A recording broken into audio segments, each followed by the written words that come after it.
তারা বল ঘোরানোর চেষ্টা করছে কিন্তু পারছে না। তারপর আমি আমার ম্যাজিকটা দেখাবো একটু পরে। এই যে দেখুন বাচ্চাগুলো কিন্তু পারছে না। তো এখন ওরে দাও দেখি ও পারে কিনা। এই যে দেখুন তো চেষ্টা করে ব্যর্থ হচ্ছে, কেননা ওরা শিখছে অল্প অল্প।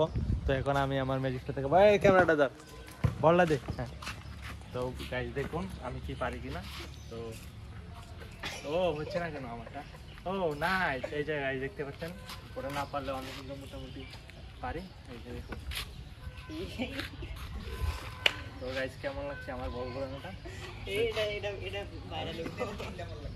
অবশ্যই কমেন্ট করে জানাবেন।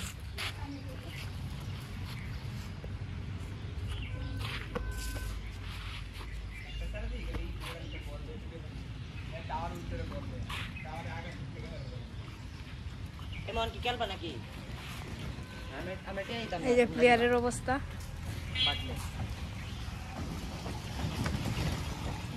ভিডিও করতেছে এটা দেখাইবো।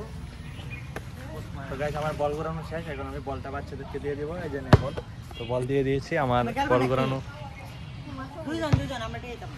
হাই বেটা নাই।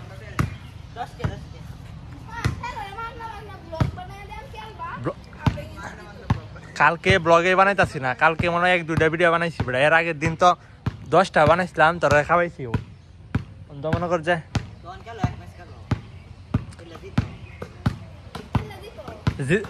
জিতলে তোরা খাওয়াইতে না।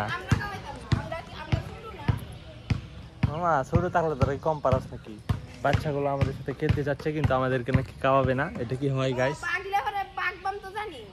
বাঘ দেখে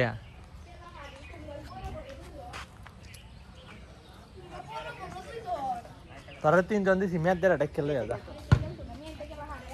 তুই মেয়াদে গোল কি থাকবো?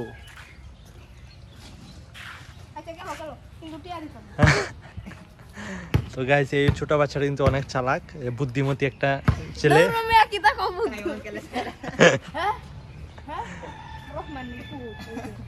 তো ওরা আমাদের সাথে খেলতে যাচ্ছে কিন্তু আমাদেরকে নাকি খাওয়াবে না। আচ্ছা সমস্যা নেই, আমি ব্লগটা এখানে শেষ করে দিচ্ছি। সবাই সুস্থ থাকুন, ভালো থাকুন।